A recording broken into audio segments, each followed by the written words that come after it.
د افغانستان فاست بالر شاپور زدران د غټي بیماری نه پس د انډیا په یو هاسپټل کې وفات شو جی. د شاپور زدران حواله سره په دې ویډیو کې موږ ډیټیل سره خبره کوو. دغه په انټرنیشنل کیریئر باندې هم خبره کوو.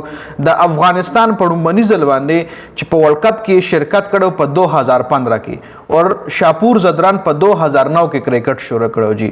یعنی د افغانستان انټرنیشنل کرکټ ته پراوستو کې د شاپور زدران یو ډیر غټ کنټریبیوشن دا د افغانستان یو ګریټ پلیئر د افغانستان یو ښه اتل په نوم باندې یادېدو جی. الله پاک ته ول هغه جهان خشته کی زما د ویډیو مقصد د انفارمیشن پلس د مونږه دعا هم کو چې الله پاک ورته په هغه جهان کې لوی مرتبه ورکي. الله پاک ته وبخي. الله پاک ته د کور والتا صبر ورکي. د مور پلار لا د خزه بچول دي الله پاک صبر جمیل ورکي. د سمره عمر پاغه هم ډیټیل سره خبره کو. ویډیو خپل هم مکمل ګوري او مخکې ملګرو سره ضرور شریک کړئ. د شاپور زدران کرنٹ عمر چې کومو تقریبا 38 یا یو کم سلويخ کال د عمر مطلب لا اوس هم ینګ الکو جی. د افغانستان د لوګر پروینس د لوګر چې کم دغه د اغینه تعلق د لرلو او دا فاست بالر جی. لیفت هند باندې بده بیټینګ کولو او لیفت هند باندې بده مطلب رائټ غسمټه چې موږ ولا غسمټ وایو په غسمټ باندې بیټینګ کولو او په غسمټ باندې با د بالینګ هم کولو. مطلب میډل آرډر کې یو خو بیټسمن هم دا نه چې صرف بالر جی.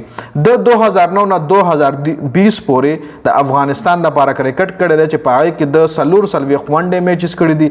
شپږ د T20 میچونه هم کړی دي. ټیسټ میچ د یوم نه دی کړی. ځکه څه ټیم چې د گیم کولو نو هغه وخت کې د افغانستان لوبډله ټیسټ کرکټ د پاره الیجیبل نه وجي. نو په سلور سلويخ میچونو کې د 3 سلويخ ون ډے میچونو کې په سلور سلويخ ون ډے میچونو کې د 3 سلويخ وکټ یې اغشتلې دی. و د غټ اچیومنت دار چې د وینینګ باونډري وخلې و د افغانستان د پاره د ICC ورلد کپ وکټري اگینست سکاټلند.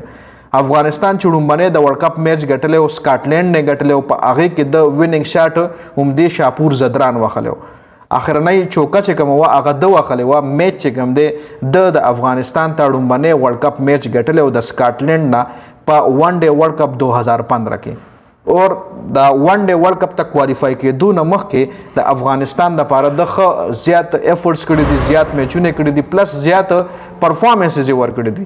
لکه یو ټیم داسې راتلل او هغه بیا انټرنیشنل کرکټ له دومره زر راتلل دا ډېر غټ سټرګل غواړي. د دې شاله د کلاډیانو یو غټ مهنت پروت دی چې هغه افغانستان لپاره هغه مهنت شاپور زدران کړي او نور هم کلاډیان لکه هغه 11 کلاډیان یا 15 کلاډیانو کې شاپور زدران هم موجودو چې کومو کلاډیانو افغانستان لوبډله د مقام ته راوسته ده جی.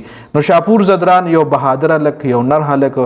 الله پاک په یو غټه بیماری راوسته, یو غټ امتحان تیر کو, یو غټه بیماری د انډیا په هاسپټل کې تیر کا خو چون کې کینسر یو داسې مرض چې دغه علاج ټریټمنټ چون کې د پیسو نه و پاتې د افغانستان کرکټ سټاران چې ریسنټ کم راشد خان نبی وغیرہ د خلکو په مطلب تپوس له هم وتل او خامخه یار دوست پور سره مدد هم کړی وی جی. ځکه د چې ټایم کرکټ کول نو هغه وخت کې د افغانستان بورډ دومره مالدار نو اوس هم دومره نه دی خو هغه وخت کې ډیر زیات شدید د غربت ښکارو جی. نو کلاډیانو ښکارا خبره ده چې کلاډیانو ته یو غټ مطلب سیلریز هغه ټایم کې نه ملاوېدل, غټې تنخواګانې به هغه ټایم کې نه ملاوېدې. بل دا د کنټریبیوشن چې کوم دی افغانستان کرکټ فینس به ټول عمر یاد لري. یو هینډسم کلاډي, یو ښکلی کلاډي, څومره ښکلی ویښته, څومره ښکلی انداز او د اګریشن په آنفیلډ د اګریشن ډیر زبردست طریقې سره به د بالینګ کولو او ډیر زړه نه به د بالینګ کولو د محنت او د اګریشن یقینا چې افغانستان کرکټ فینس به ټول عمر یاد لري. نو الله پاک ته شاپور زدران لا په هغه جهان کې غټ مقام ورکړي. امین. د ویډیو کتلو زیاته مننه. والسلام.